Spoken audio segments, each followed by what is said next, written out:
നമസ്കാരം.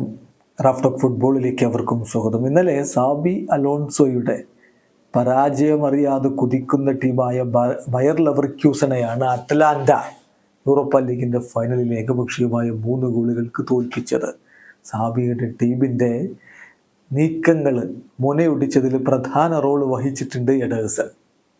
Yes, അറ്റ്ലാന്റയുടെ Brazilian മധ്യനിര താരം എഡേഴ്സൺ ബ്രസീൽ ടീമിലേക്ക് കോപ്പ അമേരിക്ക സ്ക്വാഡ് ബ്രസീലിന് വേണ്ടി പ്രഖ്യാപിക്കുമ്പോൾ 23 അംഗ സ്ക്വാഡിൽ എഡേഴ്സൺ ഉണ്ടായിരുന്നില്ല. പിന്നെ 26 അംഗ സ്ക്വാഡാക്കി ഉയർത്തിയപ്പോൾ എഡേഴ്സനെ ഡൊറിവാൾ ജൂനിയർ ടീമിലേക്ക് എടുത്തിട്ടുള്ളത് വെറുതെ എടുത്തതല്ല.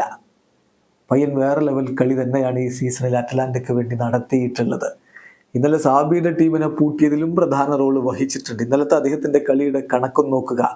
59 ടച്ചുകൾ, 28 ആക്യുറേറ്റ് പാസുകൾ എന്ന് പറഞ്ഞാൽ 72%, 4 ലോങ് ബോളുകൾ, 2 ഡ്രിബിളിങ്ങൾ അദ്ദേഹം നടത്തി. സക്സസ്ഫുൾ ആണ്, 100% സക്സസ്ഫുൾ ആണ്.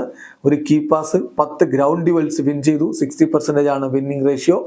2 ഏരിയൽ ഡ്യുവൽസ് വിൻ ചെയ്തു, 100% അതിലെ വിന്നിങ് റേഷ്യോ. 2 ക്ലിയറൻസുകൾ, 2 ഇന്റർസെപ്ഷൻസ്, 2 ടാക്കിളുകൾ, 2 തവണ അദ്ദേഹത്തെ ഫൗൾ ചെയ്യപ്പെട്ടു. മികച്ച പ്രകടനമാണ് ഡിഫൻസീവ് മിഡ്ഫീൽഡറായ എഡേഴ്സൺ ഇന്നലെ നടത്തിയിട്ടുള്ളത്. ഇനി സീസണിലുടനീളം നോക്കുക. യൂറോപ്പ ലീഗ് ചാമ്പ്യന്മാരായ അറ്റ്ലാന്റയ്ക്ക് വേണ്ടിയിട്ടുള്ള അദ്ദേഹത്തിന്റെ പ്രകടനം.